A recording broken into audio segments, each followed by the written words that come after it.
What was it like then to have almost every member written and sung on the album? I was cool. It's the first time it's so apparent. Everybody's always contributed ideas.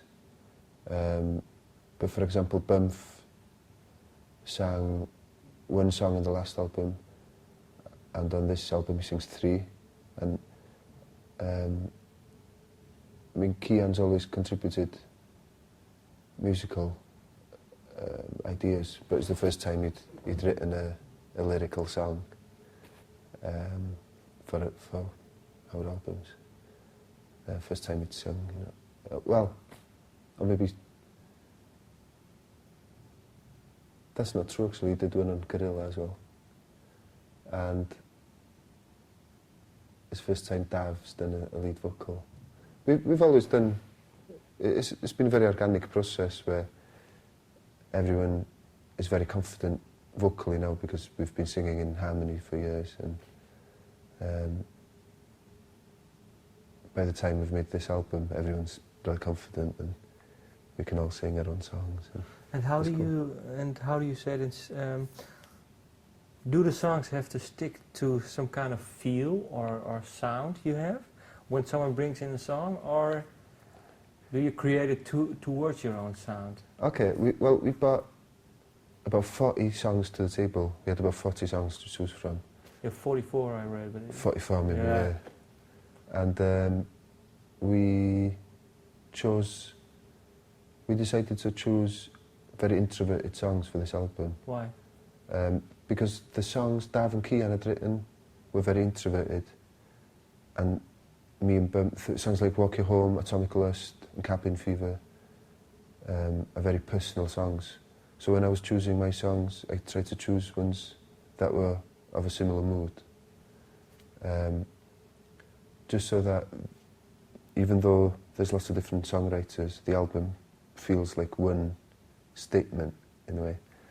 And a lot of our records in the past have been very poppy and energetic. And it's our 7th album and we felt we should do a different kind of album, you know? 7th album, the previous ones were poppy and energetic. Why now this more introvert album? Well, we feel every album should have a distinct personality and have a valid reason for existing. And the more albums we make, the more difficult it is for us not to repeat ourselves, you know? And we don't want to be in a formula, you know? We don't want to just churn out the same album every 2 years. So we left off a lot of short poppy songs and we concentrated on the more introverted songs, I guess. But is it hard then not to repeat yourself? Is it for you it's natural because you write so much songs and you have introvert songs and you have rock songs, pop songs? Yeah. Is it hard to not repeat yourself on the records, or? I think the more records you make, the more difficult it gets to create something that's original or doesn't sound like an old record you've made, you know. And we feel every album should have a very strong identity on its own, you know. And well, I have to ask now. Now we can look back. Okay. How do you look back then on all the albums? Okay. You said strong identity. Each Yeah. album has to have. Let's start with the first one. First Logic. Yeah. Well, FaceCulture, because it was our first record, it was the first album we ever made in a big studio, and we were very excited, you know. And in the past, we'd always worked in our producer's house. He had a home studio, and everything was very simple to use, and we had lots of machines and keyboards and effects, and we made a very kaleidoscopic kind of sound. And we found in a big studio it was very difficult to recreate that atmosphere. So we were very frustrated with our first album because, you know, I think the songs and the lyrics are really strong, and I think we played them well, but it wasn't the sound we were trying to make, you know. So for our second album, Radiator, we went back to our producer's house, and we spent 4 months making a very kaleidoscopic record, putting down all our sonic ideas, and making a more complex album. It was more ambitious lyrically, and covered more emotions, and I think we were very happy with that sound, you know. So for our third album, Gorilla, we wanted to make an album that was even more kaleidoscopic and very uplifting. We wanted to make a pop album, a very eclectic, kaleidoscopic pop album, that every song was different, and we mixed a lot of styles. So you explored more the sound of Radiator. You let it grow more. Yeah, and it was a bigger sound. We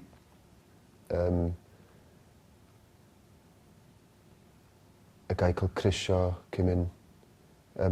Gorwell Owen produced Physiologic and Radiator, an old friend of ours from North Wales. But he wasn't available for Gorilla. So we recorded it ourselves with our live engineer, Michael Brennan. And then a guy called Chris Shaw came to mix it. And he'd worked with people from Public Enemy to the Butthole Surfers and things like Weezer. And he came and mixed the record, and he made it sound very big, you know, and very... the bass was deeper, the grooves sounded much bigger. So it was a much groovier record, you know. And it's a very happy, euphoric kind of record. And I think we always react to the last album. And both Radiator and Gorilla had both taken over 3 or 4 months to make. And we were kind of frustrated with that process that's so time-consuming, you know. So for a 4th album, Mung, that only took 2 weeks to make. It was Welsh, something. Yeah, it was in the Welsh language. The songs are quite melancholic. The arrangements are very simple. We played it almost live, you know, with some brass. And we made a kind of classic rock album, 5 songs every side, you know. Played very, very simple. We grew up listening to things like the Velvet Underground, and we wanted to create a very intimate record. So that was great to do because it was so fast, and it's a most raw album with, you know, lots of feeling. Okay. So we reacted to Mung by going to the studio for 7 months and making Rings Around the World, which was a very ambitious record that we made on a DVD in 5.1 surround sound with a film for every song. And we wanted it to be like a classic double album, like Sign of the Times, or the Frankie Goes to Hollywood album, was something really huge with political overtones. And we wanted to engage with the world and the state of the world politically. And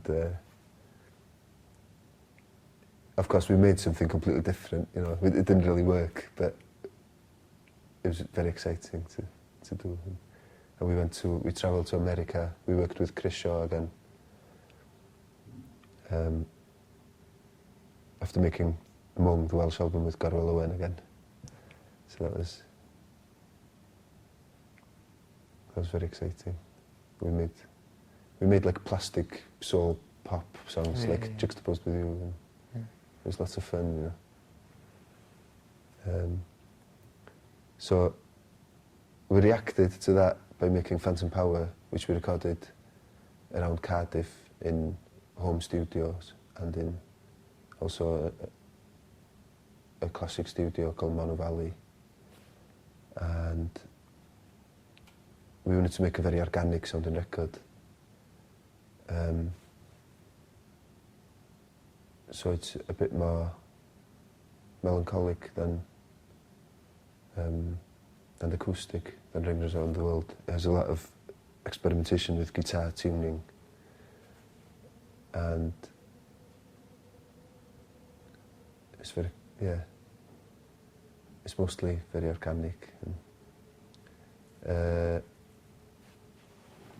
one of our favourite albums is Push the Button by Minnie Mac, because it combines songwriting and electronic textures. And so we asked Mario Caldato, who produced the album, to come and mix Phantom Power. And that was the first time we worked with him. So that was... And then this album is... How does this well, react to the... We worked with Mario again Okay. on Love Kraft. I think this is more or less the same, or not? If you compare it to Phantom Power, is it some... Well, when we recorded Phantom Power, it was... When we mixed Phantom Power, sorry, it was in February 2003. And we mixed it in London, in Elephant and Castle, which is a bit of a depressing area. And it was freezing cold, it was raining every day. It was dark by 4 o'clock. I mean, I felt like it. And Mario's from Brazil, and, you know... I think Tony Blair invaded Iraq as well. You know, it was a disastrous month, but the mixing was great. And we asked Mario, will you do the next album? And he went, yeah, I'd love to, but let's do it somewhere nice, you know. In Brazil, yeah. And we couldn't afford to take all our equipment to Brazil. So we put all our equipment in a lorry and took it down to Catalonia, and we recorded the album in 3 weeks in a town called Figueres. But why? Why over there? For the light, for Mario to be happy, have a hot climate. Okay. And for us to get out of our home environment, you know, and have a really different feel to see what happened, you know. Okay. So we finished the songs before going, we rehearsed, and then we went down, and, you know, it's a very hot climate, so we kind of slowed right down, and we got into the music, and we were having 20-minute jams, you know, and we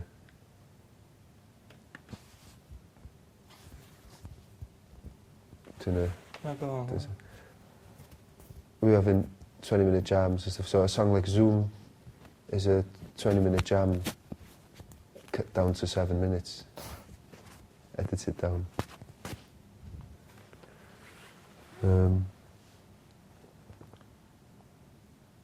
So I was, you know,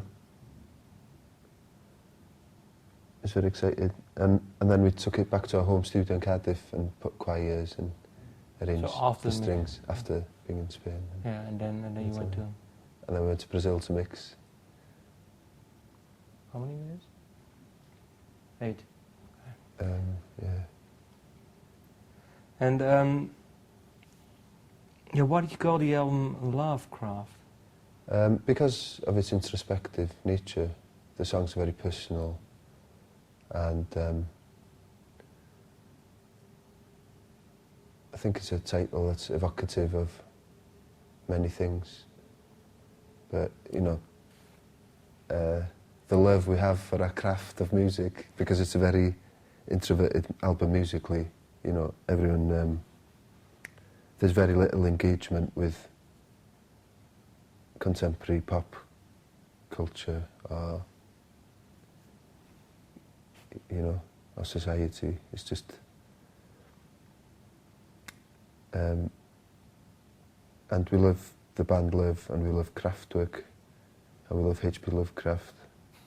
And there's also a shop in Cardiff which is called Love Kraft. Okay. But that's spelt with a C. But what do they sell over there? Condoms? Yeah, that kind of stuff. Yeah, okay. And it's opposite our manager's office. Okay. So we see the shop every day, you know. So that's why. And they must have stuck in the head. But we changed it to K because it sounded, it's like... Because of German craft word. Yeah, it's like Love Power. Okay. And what songs did you write? You wrote Ohio Heat? Yeah, Zoom. Okay.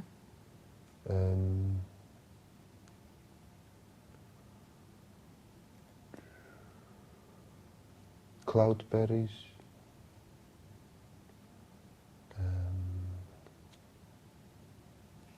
Frequency, maybe? Frequency. Okay, then I have a question about it. Frequency, hand in hand we can break the command. Yeah. Song about power, politics. Yeah. Nowadays. Yeah. What's going on in the world? It's a song about the environment of living in Tony Blair land, you know, where everything's very money orientated and success is based on how many houses you have and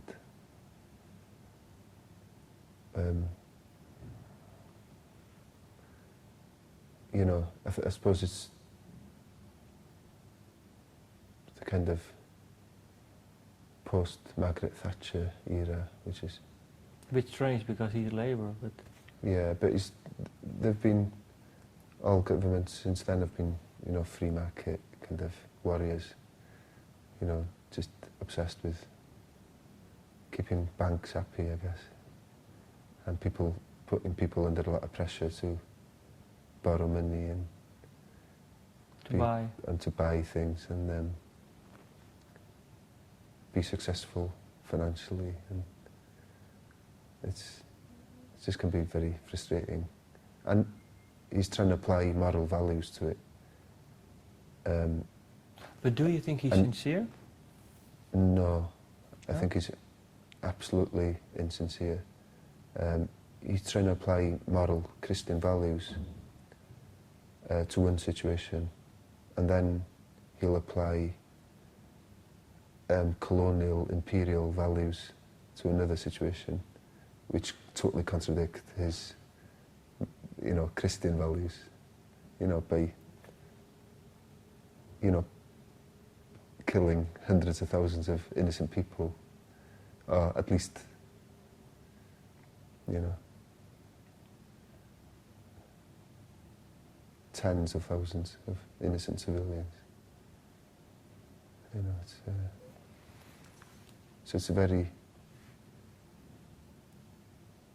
confusing place to be, you know.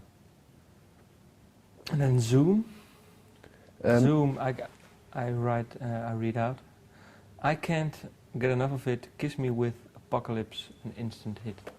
Yeah, it was just wordplay, you know. Okay. I was thinking maybe some kind of fatal love you had, and you were really,